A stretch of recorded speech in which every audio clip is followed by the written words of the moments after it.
నమస్తే. Welcome to our channel. నేను మీ అనిల్. తెలంగాణ ప్రభుత్వంపై హైకోర్టు సీరియస్ అయ్యింది.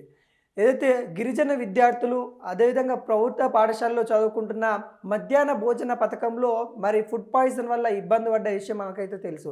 దీనిపైన హైకోర్టు అయితే గవర్నమెంట్ పైన ఉన్నతాధికారుల పైన అయితే సీరియస్ అయిపోయింది.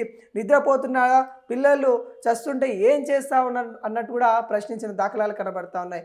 ఫుడ్ పాయిజన్తో గిరిజన ఆశ్రమ పాఠశాలలో విద్యార్థి శైలజ మృతి చెందిన ఘటన మరొక ముందే నారాయణపేట జిల్లా మనుగూరులో ప్రభుత్వ పాఠశాలలో మరో ఫుడ్ పాయిజన్ సంబంధించిన కేసులు రావడం, ఇలా వరుసగా ఒకే వారంలో 3 సార్లు ఫుడ్ పాయిజన్ అవ్వడం, దాదాపుగా ఏం జరుగుతూ ఉంది అనే కోణంలో మరి గవర్నమెంట్ ఏం చేస్తూ ఉందని నిద్రపోతూ ఉన్నారా అడుగుతూ ఉంది.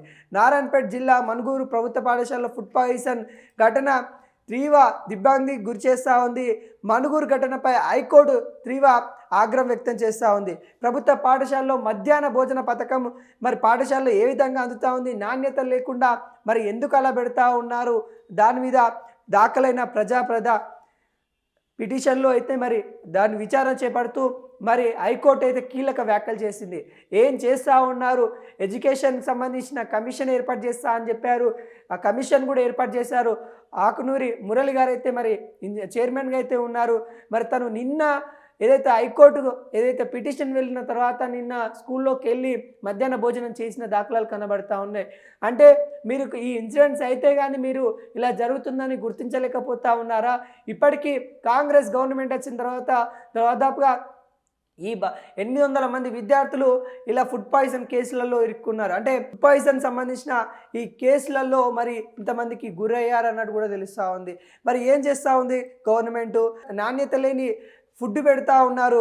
ప్రయోజకాత్మకంగా విజ్ఞానంగా హైకోర్టు అయితే బుధవారం అయితే విచారణ చేపట్టింది. దీనిపైన సీరియస్ అయింది. న్యాయవాది చిక్కుల ప్రభాకర్ వాదనలు వినిపించారు. రాష్ట్ర ప్రభుత్వం అన్ని పాఠశాలల్లో తరచు భోజనం వికటిస్తుందని తెలిపేశారు.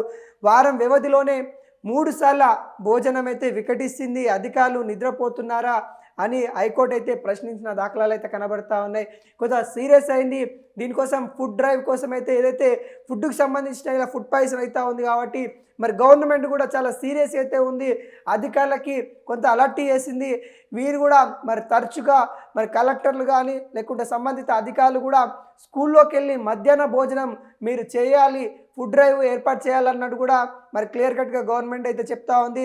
సంబంధిత అధికారులని సీరియస్గా తీసుకున్నది మరి గవర్నమెంట్ కూడా. ఎందుకంటే దాదాపుగా వారం రోజులనే 3 ఘటనలు జరగడం, మరి గవర్నమెంట్కి మరి ఏం చేస్తూ ఉంది, నిద్రపోతూ ఉందని కూడా హైకోర్టు కొంత సీరియస్ అయిన దాఖలాలు అయితే కనబడతా ఉన్నాయి.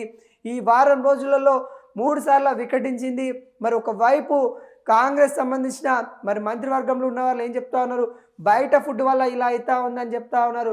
విద్యార్థులు చెప్తా ఉన్నారు, మేము బయటికి అక్కడ ఆశ్రమం కాబట్టి అక్కడ గేట్లకన్నీ తాళాలు వేస్తున్నాయి, మేము బయటికి వెళ్ళే ఛాన్స్ కూడా ఉండదు. మరి వాళ్ళు ఆరోపిస్తూ ఉన్నారు.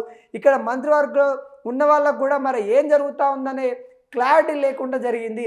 వాళ్ళు నిజంగానే బయటికి వెళ్ళి తినడం వల్ల ఇట్లా అయిందా, ఒకరు బయటికి వెళ్ళి తినడం వల్ల ఇట్లా అవ్వచ్చు అంటే 20 మంది 30 మంది గురైనప్పుడు వాళ్ళ ఫుడ్ పాయిజన్కి అంతమంది ఇబ్బంది పడుతూ ఉన్నప్పుడు మరి ఏం జరిగిందనే కోణంలో మరి గవర్నమెంట్ తెలుసుకోలేకపోయింది. హైకోర్టు ప్రశ్నిస్తూ ఉంది. అధికారుల నిర్లక్ష్యం వల్లనే మరి ఇదంతా జరుగుతూ ఉంది. మరి ఏం చేస్తూ ఉన్నారు మరి అనే ఆగ్రహం అయితే అయింది. ప్రభుత్వం కూడా దీన్ని సీరియస్గా తీసుకోవడం లేదని మండిపడింది. ఈ ఘటనపై వారం రోజుల్లో కౌంటర్ దాఖలు చేస్తామని ప్రభుత్వం అయితే న్యాయవాది హైకోర్టు తీవ్ర ఆగ్రహం అయితే వ్యక్తం చేశారు. మొత్తానికి అంటే గవర్నమెంట్కి సంబంధించిన స్కూళ్ళల్లో మరి మధ్యాహ్న భోజనము ఏ విధంగా ఉంటుందనే విషయాలపైన మరి ఫుడ్ డ్రైవ్ అయితే ఏర్పాటు చేసింది తెలంగాణ గవర్నమెంట్ కూడా. ఖచ్చితంగా ఈ సంబంధిత అధికారులను కూడా మరి స్కూల్లోకి వెళ్ళాలి, విచారణ చేపట్టాలి, ఇలాంటి ఘటనలు పునరావృతం కాకుండా చూసుకోవాలని చెప్పడం అయితే జరిగింది.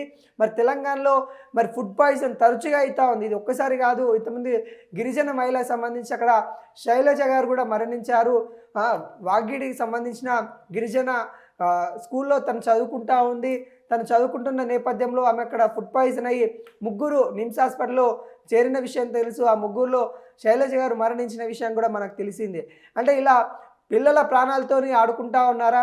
విద్యార్థుల ప్రాణాలంటే మీకు లెక్కలేదా అనే విషయాలు హైకోర్టు అయితే సీరియస్గా వార్నింగ్ రూపంలో అయితే ఇచ్చింది. అదేవిధంగా గవర్నమెంట్ కూడా సీరియస్గా తీసుకుంది. విద్యా కమిషన్ చైర్మన్ ఆకునూరి మురళి గారు కూడా మరి సీరియస్గా ఉన్నట్టు కూడా కనబడతా ఉంది. దీనిపైన ఇప్పటికే ఫుడ్ డ్రైవ్ కమిటీ ఏర్పాటు చేశారు. వీటికి సంబంధిత అధికారులకు కూడా అలర్ట్ చేసిన దాఖలాలు అయితే కనబడతా ఉంది. ప్రతి కలెక్టర్ కూడా వాళ్ళకి సంబంధిత ఏదైతే స్కూల్కు ఉన్నారో స్కూళ్ళకి ఖచ్చితంగా వెళ్ళి మరి మీరు అక్కడ భోజనం చేయాలని కూడా ఆదేశాలు ఇచ్చినట్టు కూడా తెలుస్తూ ఉంది. ఇలాంటి ఘటనలు పునరావృతం కాకుండా గవర్నమెంట్ అదేవిధంగా విద్యా కమిషన్ కూడా చూసుకుంటామని హైకోర్టు చెప్పిన దాఖలాలు అయితే కనబడతా ఉంది. ప్రజా సంబంధించి ఆ పిటిషన్ అయితే వేయడం అయితే జరిగింది. ఈ పిటిషన్లో భాగంగానే మరి ఇలా జరుగుతూ ఉంది,